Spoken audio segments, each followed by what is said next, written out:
প্রিয় শিক্ষার্থীবৃন্দ, diploma in engineering শিক্ষাক্রমের আজকের অনলাইন লাইভ ক্লাসে সবাইকে জানাই স্বাগতম। আমি Mohammad Abbas Ali, instructor non tech পদার্থ, রংপুর পলিটেকনিক ইনস্টিটিউট, রংপুর। আজকের আলোচনার বিষয় ফিজিক্স 2, মানে তৃতীয় পর্বের শিক্ষার্থীদের জন্য ফিজিক্স 2 বিষয় কোড 65922, অধ্যায় 9 ইলেকট্রন, ফোটন এবং তেজস্ক্রিয়তা। এটা প্রথম অংশ। এই অধ্যায় 9কে দুই ভাগে ভাগ করা হয়েছে, দুইটা লেকচারে শেষ করব। আজকে তার প্রথম অংশ পড়ব। তোমরা কি আমাকে শুনতে পাচ্ছ? যদি শুনতে না পারো কমেন্ট করে জানাও। আর আজকের ক্লাসের উপর যদি কোনো প্রশ্ন থাকে সেই প্রশ্নগুলি তোমরা করবে। ক্লাস শেষে ইনশাআল্লাহ সেই প্রশ্নগুলোর জবাব দেব।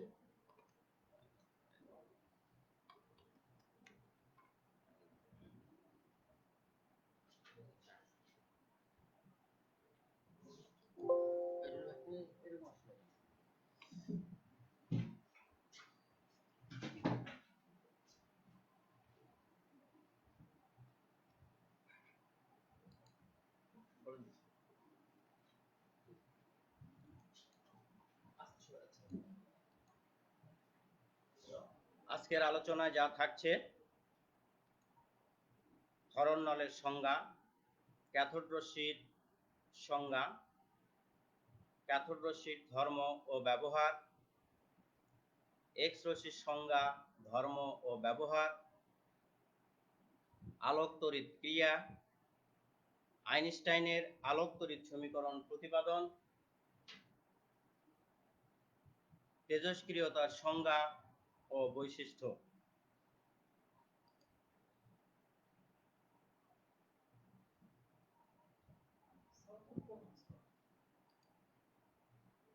গ্যাসের বিদ্যুৎ পরিবহন।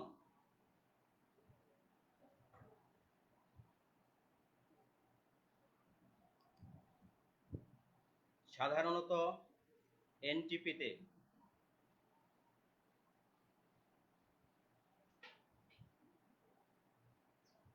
ম্যাডাম, হ্যালো, আচ্ছা, হেডফোন লাগালাম ম্যাডাম। আচ্ছা আচ্ছা, থ্যাংক ইউ। জি, থ্যাংক ইউ। আস্তে শোনা যাচ্ছে। গ্যাসের বিদ্যুৎ পরিবহন। সাধারণত এনটিপিতে গ্যাসের মধ্য দিয়ে বিদ্যুৎ প্রবাহিত হয় না, কিন্তু যদি অল্প দৈর্ঘ্যের গ্যাস স্তরের দুই প্রান্তে উচ্চ বিভব প্রয়োগ করা হয় তবে গ্যাসের মধ্য দিয়ে বিদ্যুৎ প্রবাহিত হয়। আয়ন তৈরি করে এ প্রক্রিয়ায় বিদ্যুৎ প্রবাহিত হয়। আবার চাপ সাধারণ চাপের চেয়ে যদি অত্যন্ত কমানো হয় তাহলেও গ্যাসের মধ্য দিয়ে বিদ্যুৎ প্রবাহিত হয়। ক্ষরণ নল।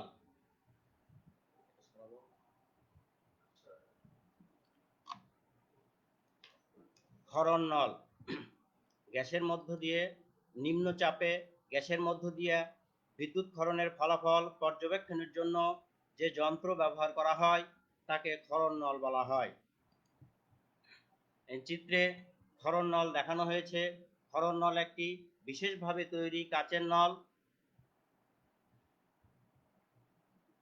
এর দুই প্রান্তে দুটি প্লাটিনামের পাত থাকে, একটি ক্যাথোড এবং অপরটি অ্যানোড হিসেবে কাজ করে, এই যে দেখতে পাচ্ছ। এবং এর নিম্ন প্রান্তে একটি চাবি থাকে। কি এই চাবি এই ক্ষরণ নলের চাপকে নিয়ন্ত্রণ করে।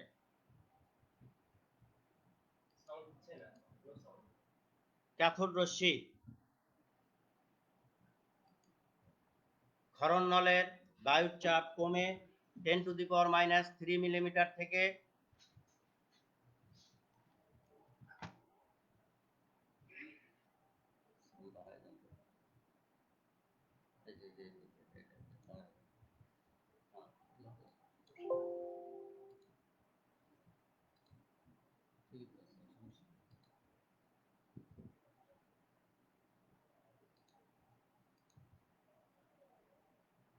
সরে নিয়েছিলেন কেন?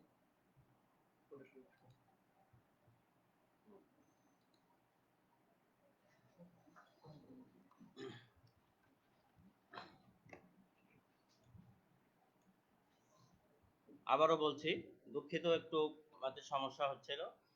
ক্যাথোড রশ্মি ক্ষরণ নলের বায়ুর চাপ কমে 10⁻³ মিলিমিটার থেকে 10⁻⁴ মিলিমিটার পারদ স্তম্ভ হলে সমস্ত নল অন্ধকারাচ্ছন্ন হয়ে যায়। তখন অদৃশ্য রশ্মি ক্যাথোড থেকে নির্গত হয়ে কাঁচ নলের গায়ে প্রতিপ্রভার সৃষ্টি করে। এই রশ্মিকে ক্যাথোড রশ্মি বলা হয়। ক্যাথোড রশ্মির ধর্ম বা বৈশিষ্ট্য: ক্যাথোড রশ্মি সরল পথে গমন করে। এটি ঋণাত্মক আধান বিশিষ্ট। এর মান 1.6 × 10⁻⁹ কুলম। এর রশ্মির নির্দিষ্ট ভর আছে। এর মান 9.1 × 10⁻31 কেজি। এর রশ্মির আয়নিত করার ক্ষমতা আছে। ক্যাথোড রশ্মির গতিশক্তি, ভরবেগ ও জড়তা আছে। এর ভেদন ক্ষমতা আছে। এ রশ্মি প্রতিপ্রভার সৃষ্টি করে। ক্যাথোড রশ্মি ক্যাথোড থেকে অভিলম্বভাবে নির্গত হয়। এ রশ্মি পরস্পরকে বিকর্ষণ করে। ক্যাথোড রশ্মি কোনো বস্তুর উপর পড়লে তাপ উৎপন্ন হয়। এ রশ্মি তড়িৎ ও চৌম্বক ক্ষেত্র দ্বারা বিচ্যুত হয়।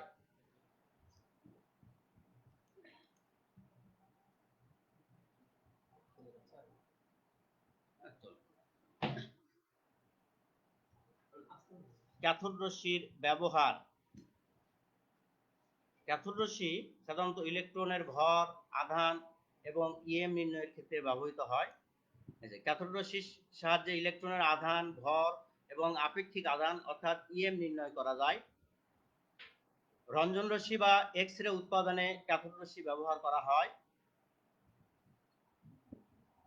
আয়ন সৃষ্টির কাজে ক্যাথোড রশ্মি ব্যবহার করা হয়। প্রতিপ্রভা তৈরিতে ক্যাথোড রশ্মি ব্যবহৃত হয়। এক্স রে বা রঞ্জন রশ্মি: 1895 সালে বিজ্ঞানী রঞ্জেন পর্যবেক্ষণ করেন যে দ্রুতগতি সম্পন্ন ইলেকট্রন কোনো ধাতুকে আঘাত করলে তা থেকে উচ্চ ভেদন ক্ষমতা সম্পন্ন অজানা প্রকৃতির এক প্রকার বিকিরণ উৎপন্ন হয়। এই বিকিরণকে বলা হয় এক্স রে বা রঞ্জন রশ্মি। এক্স রে ধর্ম: এক্স রেও আলোর ন্যায় সরল পথে গমন করে। এটি অত্যাধিক ভেদন ক্ষমতা সম্পন্ন। এক্স রে একটি তড়িৎ চুম্বক তরঙ্গ। এক্স রে তড়িৎ ক্ষেত্র বা চৌম্বক ক্ষেত্র দ্বারা বিচ্যুত হয় না। এর তরঙ্গ দৈর্ঘ্য খুবই ছোট, 1 অ্যাংস্ট্রম অর্থাৎ প্রায় 10⁻10 মিটার। এক্স রে আলোর সূত্রসমূহ মেনে চলে। এক্স রে ফটোগ্রাফিক প্লেটের উপর এর প্রতিক্রিয়া আছে। এর আয়নায়ন ক্ষমতা আছে। ইহা জীবন্ত কোষকে ধ্বংস করে। ইহা আধান নিরপেক্ষ। এক্স রে বা রঞ্জন রশ্মির ব্যবহার: সাধারণত এটা চিকিৎসা, শিল্প ক্ষেত্রে, গোয়েন্দা বিভাগে এবং পরীক্ষাগারে ব্যবহার করা হয়। এক্স রেকে চিকিৎসা ক্ষেত্রে স্থানচ্যুত হাড়, হাড়ে দাগ বা ফাটল, ভেঙে যাওয়া হাড়, শরীরের বাইরে কোনো বস্তুর উপস্থিতি, ফুসফুসে কোনো ক্ষতের অবস্থান ইত্যাদি নির্ণয়ে ব্যবহৃত হয়। ক্যান্সারের চিকিৎসা ও সংক্রমণ বৃদ্ধির চিকিৎসাও ব্যবহৃত হয়। পরিপাক নালী দিয়ে খাদ্যবস্তুর গমন অনুসরণ, আলসার, দাঁতের ক্ষয় ও ছিদ্র নির্ণয়ের জন্য এক্স রে ব্যবহৃত হয়। শিল্প ক্ষেত্রে ধাতব ঢালাইয়ের দোষ ত্রুটি, ধাতব পদার্থের গর্ত ইত্যাদি নির্ণয়ে ব্যবহৃত হয়। কেলাস গঠন পরীক্ষায় এক্স রে ব্যবহৃত হয়। গোয়েন্দা বিভাগে কাঠের বাক্স বা চামড়ার থলিতে বিস্ফোরক লুকিয়ে রাখলে তা শনাক্ত করতে এক্স রে ব্যবহার করা হয়। কাস্টমস কর্মকর্তারা চোরাচালানের দ্রব্যাদি শনাক্ত করতে এক্স রে ব্যবহার করেন। কোনো নির্দিষ্ট পণ্য কোনো কাঠের বাক্স বা ধাতুর বাক্সে থাকলে এক্স রে সাহায্যে তা নির্ণয় করা যায়। পরীক্ষাগারে পরমাণুর গঠন, কেলাস গঠন ও অন্যান্য বৈজ্ঞানিক গবেষণায় এক্স রে ব্যবহৃত হয়। ক্যাথোড রশ্মি ও এক্স রে এর মধ্যে পার্থক্য। ক্যাথোড রশ্মি ঋণাত্মক আধান বা চার্জবাহী ক্যাথোড রশ্মি, আর এক্স রে কোনো আধান বা চার্জ নাই। তড়িৎ ক্ষেত্র দ্বারা ক্যাথোড রশ্মি বিচ্যুত হয়, এক্স রে তড়িৎ ক্ষেত্র দ্বারা বিচ্যুত হয় না। একইভাবে চৌম্বক ক্ষেত্র দ্বারাও ক্যাথোড রশ্মি বিচ্যুত হয়, কিন্তু এক্স রে চৌম্বক ক্ষেত্র দ্বারা বিচ্যুত হয় না। ক্যাথোড রশ্মি কণাধর্মী, এক্স রে তরঙ্গধর্মী। ক্যাথোড রশ্মি স্বল্প আয়নায়ন সম্পন্ন, আর এক্স রে অধিক আয়নায়ন সম্পন্ন। এর আয়নায়ন ক্ষমতা ক্যাথোড রশ্মির তুলনায় এক্স রে অনেক বেশি। স্বল্প ভেদন ক্ষমতা সম্পন্ন, একইভাবে এই ভেদন ক্ষমতা এক্স রে অনেক বেশি, অর্থাৎ অধিক ভেদন ক্ষমতা সম্পন্ন। ইলেকট্রনের ভর, আধান ও আপেক্ষিক আধান অর্থাৎ ইএম নির্ণয়ের ক্ষেত্রে ব্যবহৃত হয় ক্যাথোড রশ্মি। শিল্প, চিকিৎসা, কাস্টমস ও গবেষণাগারে ব্যবহৃত হয় এক্স রে। এ হলো এক্স রে ও ক্যাথোড রশ্মির মধ্যে পার্থক্য। আলোক তড়িৎ ক্রিয়া।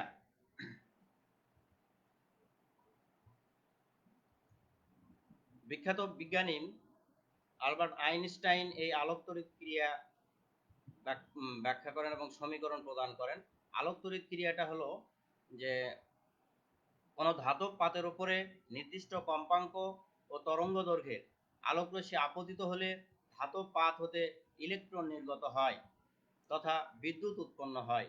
এই ঘটনাকে বা একেই বলা হয় আলোক তড়িৎ ক্রিয়া। আর এই প্রক্রিয়ায় যে ইলেকট্রন নির্গত হয় সেই নিঃসৃত ইলেকট্রনকে বলা হয় ফটো ইলেকট্রন। এই যে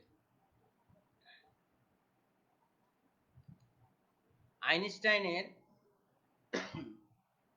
আলোক তড়িৎ সমীকরণ, এ অধ্যায়ের একটা অত্যন্ত গুরুত্বপূর্ণ এই প্রশ্ন, আইনস্টাইনের আলোক তড়িৎ সমীকরণ। এটা পরীক্ষায় প্রায় দেখা যায়, পরীক্ষায় এসেছে। তোমরা একটু মনোযোগ সহকারে দেখো যে মনে করি এইচ নিউ শক্তি সম্পূর্ণ কোনো ফোটন কণা, এই যে এইচ নিউ শক্তি সম্পূর্ণ কোনো ফোটন কণা একটি ফোটন ধাতব পাতের উপর আপতিত হয়। ফলে এই ধাতব পাতের পরমাণুর সাথে এই আপতিত ফোটনের একটি স্থিতিস্থাপক সংঘর্ষ হবে। এই সংঘর্ষের ফলে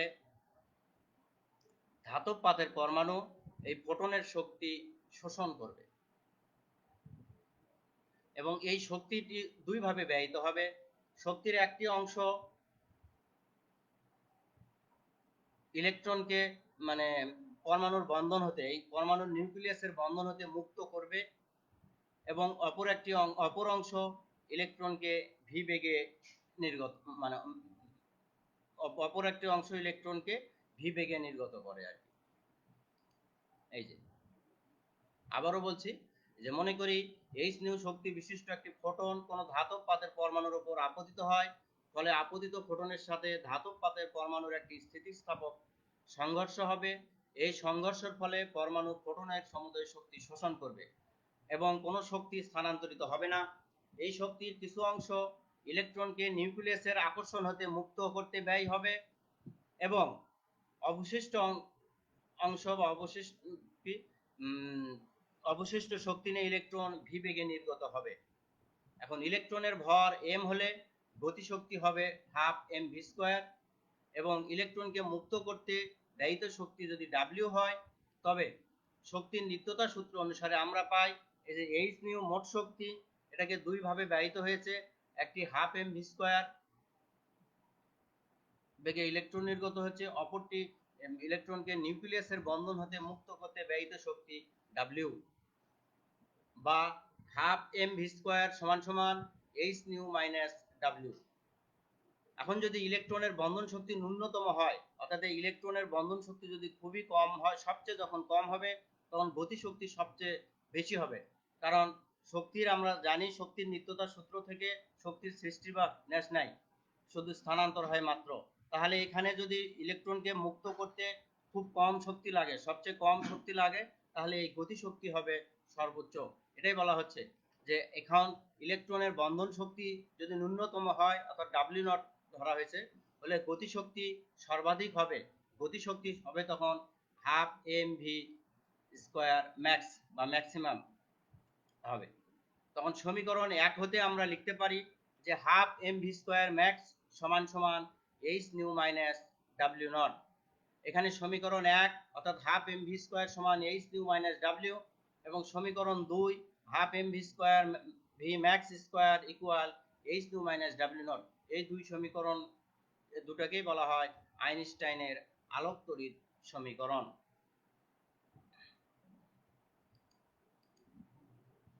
এই আলোক তড়িৎ ক্রিয়ার বৈশিষ্ট্য: আলোক রশ্মি আপতিত হওয়ার সাথে সাথে আলোক তড়িৎ ক্রিয়া আরম্ভ হয়, এবং আলোক রশ্মির আপতন বন্ধ হওয়ার সাথে সাথে এই ক্রিয়া বন্ধ হয়, অর্থাৎ এ একটি তাৎক্ষণিক ঘটনা। প্রত্যেক ধাতু হতে ইলেকট্রন নির্গমনের জন্য আপতিত রশ্মির একটি ন্যূনতম কম্পাঙ্ক থাকে, যার নাম সূচন কম্পাঙ্ক। বিভিন্ন ধাতুর ক্ষেত্রে সূচন কম্পাঙ্ক বিভিন্ন। 4 নম্বরে ইলেকট্রনের বেগ নির্দিষ্ট হতে হবে। 5 ইলেকট্রনের সর্বোচ্চ গতিবেগ আপতিত রশ্মির কম্পাঙ্কের সমানুপাতিক হবে। 6 ইলেকট্রন নির্গমনের হার প্রাবল্যের সমানুপাতিক। তেজস্ক্রিয়তা: তেজস্ক্রিয়তা একটি স্বতঃস্ফূর্ত প্রক্রিয়া। 1896 খ্রিস্টাব্দে ফরাসি বিজ্ঞানী হেনরি বেকেরেল সর্বপ্রথম তেজস্ক্রিয়তা আবিষ্কার করেন।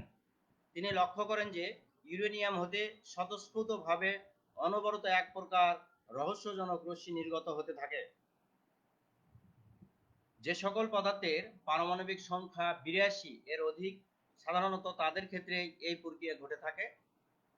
ইউরেনিয়াম, রেডিয়াম, থরিয়াম, পোলোনিয়াম ইত্যাদি তেজস্ক্রিয় পদার্থের উদাহরণ। সংজ্ঞা: তেজস্ক্রিয় পদার্থ হতে স্বতঃস্ফূর্তভাবে অবিরাম এক রহস্যময় রশ্মি নির্গত হয়। এই ঘটনাকে বা এই প্রক্রিয়াকে বলা হয় তেজস্ক্রিয়তা।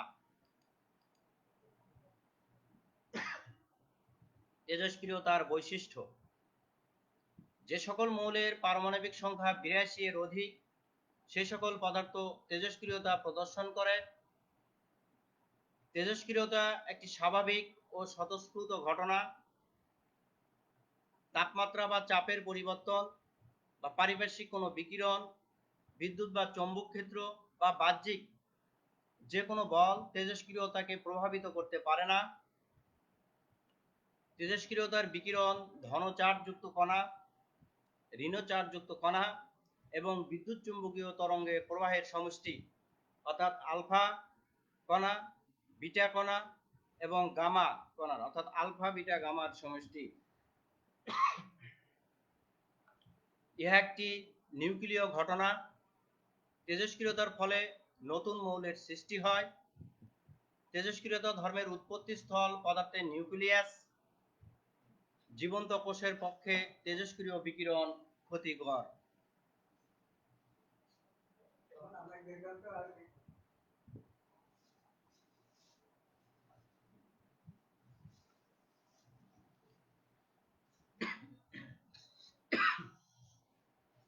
তেজস্ক্রিয়তার ব্যবহার: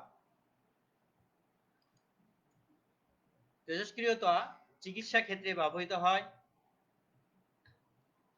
ইহা কৃষি ক্ষেত্রে ব্যবহৃত হয়। ইহা শিল্প ক্ষেত্রে ব্যবহৃত হয়। ইহা রাসায়নিক বিক্রিয়ার সংগঠনে ব্যবহৃত হয়। এটি নতুন মৌল সংশ্লেষণে ব্যবহৃত হয় এবং এটি তেজস্ক্রিয় প্রদর্শক হিসেবেও ব্যবহৃত হয়।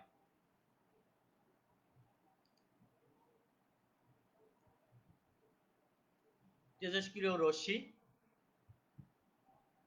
বিজ্ঞানী রাদারফোর্ড ও ভিলার্ড পরীক্ষা নিরীক্ষার সাহায্যে দেখান যে তেজস্ক্রিয় পদার্থ হতে তিন প্রকার রশ্মি নির্গত হয়, যথা আলফা রশ্মি বা আলফা রেস, বিটা রশ্মি বা বিটা রেস, গামা রশ্মি বা গামা রেস।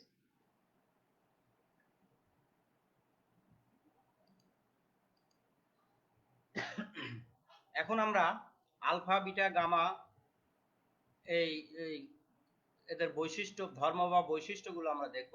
প্রথমেই আলফা রশ্মির ধর্ম বা বৈশিষ্ট্য। আলফা রশ্মি ধন চার্জ বহন করে,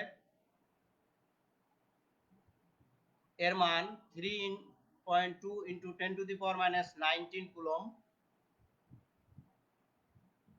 এর ভর হাইড্রোজেন নিউক্লিয়াসের ভরের 4 গুণ, অর্থাৎ প্রত্যেকটি কণার ভর 6.6 × 10⁻27 কেজি। এই আলফা কণা মূলত একটি হিলিয়াম নিউক্লিয়াস। এরা বিদ্যুৎ বা চৌম্বক ক্ষেত্র দ্বারা প্রভাবিত হয়। এদের আয়নায়ন ক্ষমতা খুব বেশি। এরা ফটোগ্রাফিক প্লেটের উপর প্রতিক্রিয়া তৈরি করে। বিটা ও গামা রশ্মির তুলনায় এদের ভেদন ক্ষমতা অনেক কম। জিঙ্ক সালফাইড প্লেটে আলফা রশ্মি প্রতিপ্রভার সৃষ্টি করে।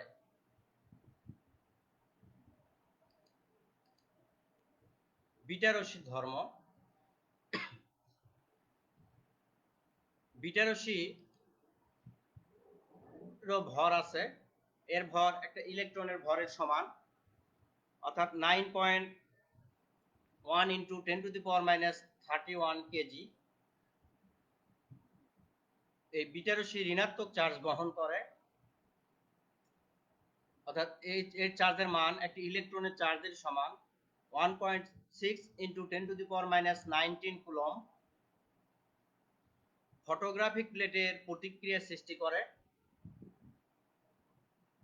এর আয়নায়ন ক্ষমতা আছে, তবে আয়নিত করার ক্ষমতা আলফা রশ্মি হতে কম।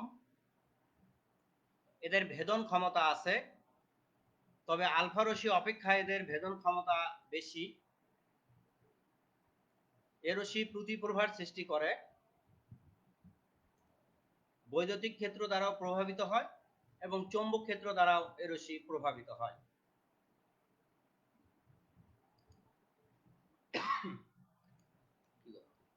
গামা রশ্মির ধর্ম বা বৈশিষ্ট্য। গামা রশ্মি অতি ক্ষুদ্র তরঙ্গ দৈর্ঘ্যের বিদ্যুৎ চৌম্বকীয় তরঙ্গ। এর কোনো ভর নেই, এর কোনো চার্জ নেই। গামা রশ্মির তরঙ্গ দৈর্ঘ্য দৃশ্যমান আলোকের তরঙ্গ দৈর্ঘ্যের তুলনায় অনেক কম। এর বেগ আলোর বেগের সমান, অর্থাৎ 3 × 10⁸ মিটার/সেকেন্ড। চৌম্বক ও বৈদ্যুতিক ক্ষেত্র দ্বারা এটা প্রভাবিত হয় না। এরা ফটোগ্রাফিক প্লেটে প্রতিক্রিয়া সৃষ্টি করে। এ রশ্মির আয়নায়ন ক্ষমতা আছে, এই ক্ষমতা আলফা এবং বিটা রশ্মির তুলনায় অনেক কম। এর ভেদন ক্ষমতা আছে, আলফা ও বিটা রশ্মির তুলনায় এর ভেদন ক্ষমতা অনেক বেশি। গামা রশ্মি আলোর সূত্রসমূহ মেনে চলে, অর্থাৎ এই গামা রশ্মির প্রতিফলন, প্রতিসরণ, ব্যতিচার, অপবর্তন ইত্যাদির আলোকীয় ধর্ম আছে।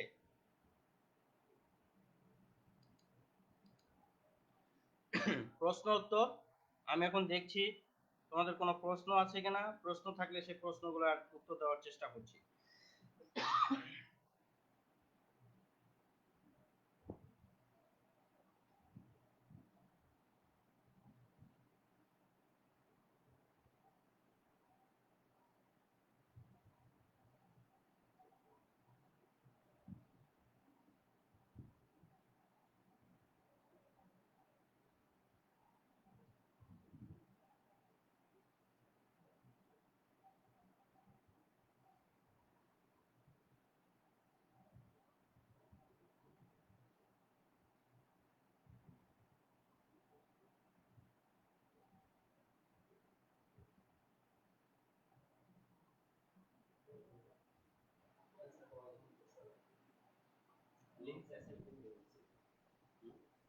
হ্যাঁ,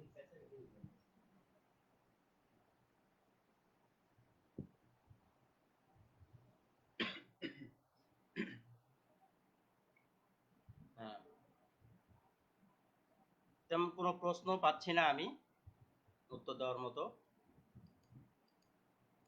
তবে এখন কিছু বাড়ির কাজ দিচ্ছি আমি। এই বাড়ির কাজগুলো তোমরা তোমাদের সেশনাল খাতায় লিখে রাখবে এবং অ্যাসাইনমেন্ট আকারে তোমরা পরবর্তীতে ইনস্টিটিউট খুললে সংশ্লিষ্ট ক্লাস টিচারের কাছে জমা দিবে এবং এটাই তোমাদের ক্লাস টেস্ট হিসেবে গণ্য হবে। হ্যাঁ, বাড়ির কাজ, ক্যাথোড ধর্ম ও ব্যবহার লেখো, এক্স রশ্মির ব্যবহার লেখো, ফটো ইলেকট্রন কাকে বলে, আইনস্টাইনের আলোক তড়িৎ সমীকরণ প্রতিপাদন করো। পরবর্তী ক্লাসে যা থাকবে অধ্যায় 9 অর্থাৎ ইলেকট্রন, ফোটন এবং তেজস্ক্রিয়তা দ্বিতীয় অংশ, অর্থাৎ এই অংশে তোমাদের তেজস্ক্রিয়তার ক্ষয় সূত্র প্রতিপাদন করব এবং অর্ধায়ু ক্ষয় ধ্রুবকের মধ্যে সম্পর্ক, নিউক্লিয় ফিশন এবং ফিউশন ব্যাখ্যা করব এবং এর পার্থক্য করব।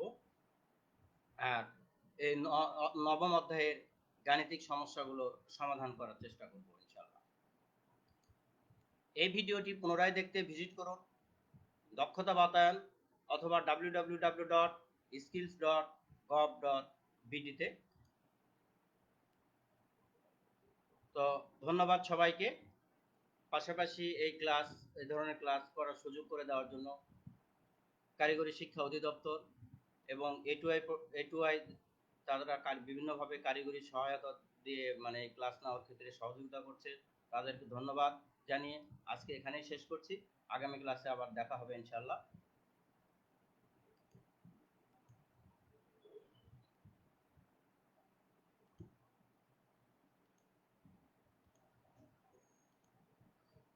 এন্ড লাইভ না, এন্ড লাইভ।